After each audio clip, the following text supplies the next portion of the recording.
যদি নেই বুঝাব কলাকার কিছু মহত্ব নাই দিনে কৃষ্ণ মাতাঙ্গ বর্ণ সহিতে ଆଉ ରାଧାଙ୍କର ରୂପ ଯୌବନ ସୌନ୍ଦର୍ଯ୍ୟ ଚେହେରା ସ୍ୱପ୍ନରେ ଝୁଲିଗଲା ଆଉ କୃଷ୍ଣଙ୍କୁ ଆକର୍ଷିତ କଲା ପ୍ରାଣ ଦେବାରେ ଆକର୍ଷିତ କଲା ତ ଭଗବାନ ଜାଣେ ଭାବିଲେ କି ରାଧା ବି ତୁମେ ମନେ ବସିଛି ଆଉ ରାଧା ଗୋଟେ ବିବାହିତ ସ୍ତ୍ରୀ ତ ସଖା ରାଧା ଗୋଟେ ବିବାହିତ ସ୍ତ୍ରୀ ବୋଲି କୃଷ୍ଣ ଭାବେ ମନରେ ଭାବନ୍ତି ମୁରଲି ଫୁଙ୍କା ରାଧା ସହଜ ଅଟେ ବିବାହିତା ଦୁତିକୁ ଡାକିଲେ ଯିବ ତାପସ ଦୁତିକୁ ଡାକିଲେ ଯିବ ତାପସ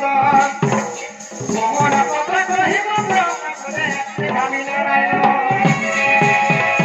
ଦୁତିକୁ ଚିଠିରେ ଆସ ବୋଲି ପ୍ରିୟ କହି ଦୁତିକାକୁ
बाबू है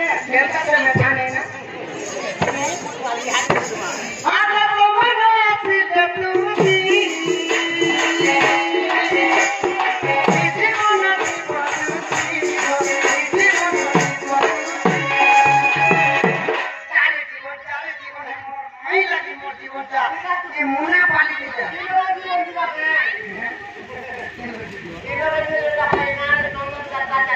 सबसे भलो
भूतेश में से आज्ञांकर मध्य दुख देश प्रभु भगवान देवार यही परि अन्न वस्त्र में परिपूर्ण ग्रंथगण देवार प्रेम से देवार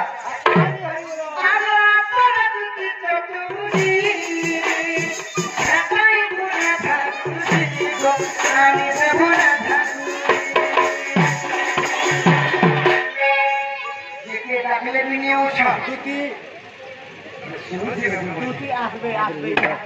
সত্য বলো আগরা ধারা বিনি বুঝে মোর পাগল মন রাধা বিনা নি বুঝে মোর বুঝে মন ইতারা বিনা বুঝে মিও কোন মন সুপিয়া করে ধন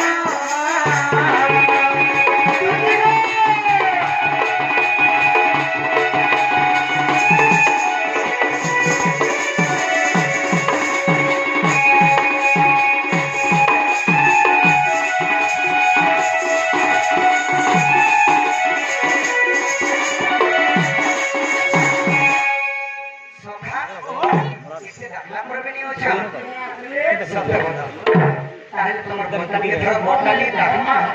ওনার তারপরে